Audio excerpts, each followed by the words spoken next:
present yourself. Yeah, I'm Peter Rwema. I work as Program Director at AMIR. AMIR is the Association of Microfinance Institutions in Rwanda. I've been working with AMIR for the last 6 years. So, briefly, AMIR has developed a code of conduct. Explain what is in that code. Yeah, this code of conduct is majorly to promote client protection, consumer protection in the country, and it contains all the principles of consumer protection as developed by Smart Campaign, but also we look at governance of the institutions and of course the qualifications of the people who are in the governance of these institutions. So we look at also the enforcement mechanisms and of course the sanctions when an institution does not abide by these rules of conduct. So why was the development of that code of conduct so important to AMIR and for the sector in Rwanda?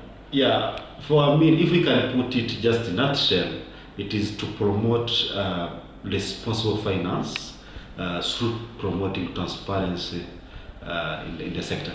So the whole thing is to ensure that we have a transparent environment that is responsible in the microfinance sector, but also it goes back to solve the issues that were not like 10 years ago, 10, 15 years ago, when 9 MFIs were closed, were created.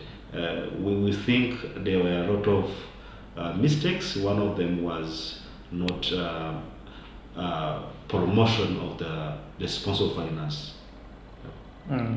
So how was it developed and shared with members? Yeah, when we started social performance management initiatives back in 2012 up to last year 2013, we had a lot of people asking why can't we have our own code of conduct. So actually the whole idea were from members themselves. So they wanted to have a benchmark. They wanted to have a document that would guide them as a whole, as a sector. So after consultation with the members, we developed this code of conduct and were shared as a draft before General Assembly of the last year. So during the last year, it was debated and approved. So we understood that AMIR has recently conducted a baseline assessment for the implementation of this code of conduct. What was the objective of this assessment? Yeah, if you look at any activity that should be carried out by AMIR or any other organization for that matter, you need to know where you are starting from and where you're going. So the objective of the baseline assessment for the code of conduct was to ensure that we know what is the sector and what is missing. So the whole thing was to identify the gaps within the implementation of this code of conduct so that we can take informed decisions. So we've got a lot of recommendations and we are not of course going to implement all, so we need to have the short-term, medium-term and long-term plans to implement these recommendations. Maybe you can make it clear what are some short-term actions that you are planning after the assessment. Yeah, one of the short-term actions, as I said, we are going to be sharing all these recommendations with all the stakeholders on 13th August.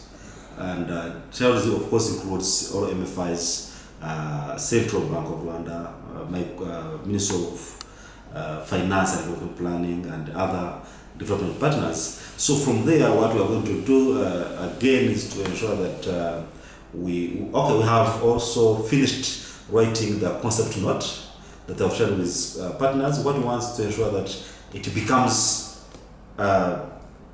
industry code of conduct.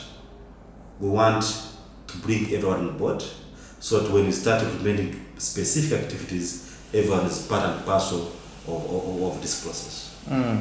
So, how much were you involved in the preparation of the actual compression of the current protection market diagnostic tool? Yeah, as a director of programs, of course, I was coordinating the whole study, this study, but also the consultant asked me several questions and to look at AMIR's position on this concept protection diagnostic.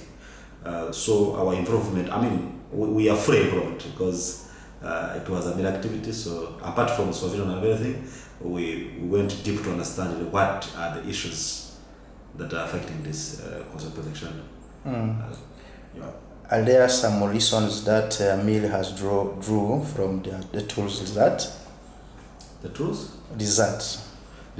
Yeah, so far we're in the process of validating the report, but one of the lessons that we have drawn from using this tool is that it is easy to use, but also to extract information from the members. One of the things that we have seen is that we need to ensure that client protection principles are institutionalized. So what I've seen is that people are saying that we have this and this and this, but if you go to ask, where is it? Is it in possession manual? Is it in anything? You don't get. So it really captures. It makes you understand that okay, even if people claim to be doing this, it's not there within their procedures manual and everything. So the bigger lesson that I've learned is to ensure that these kind of protection principles becomes part and parcel of the institution, not just another activity. So you want to mean that it is going to shape the agenda of the association in terms of consumer protection? That's it, because if you look at also the financial inclusion conference that was held last week at Serena, that brought together all stakeholders from all over the world, that brought together even the financial inclusion, initiative for financial inclusion, alliance for financial inclusion. So all this brings together, running together, and it also promotes these consumer protection principles. So if you look at central bank and Ministry of Finance and other stakeholders, they are coming up to put in place a law concerning consumer protection. So they're going to establish a unit within central bank to ensure that they supervise and monitor consumer protection within MFIs and of course other financial institutions. So I think all these that we are doing are going to shift the whole thinking from where we are up to where we want to be. Well, do you have any recommendations that you can tell to other associations which will be using the same tool? Yeah, maybe one of the recommendations, part of my idea is that it's a simple tool, first of all. It's a simple tool. The whole thing is how do you customize it? So it should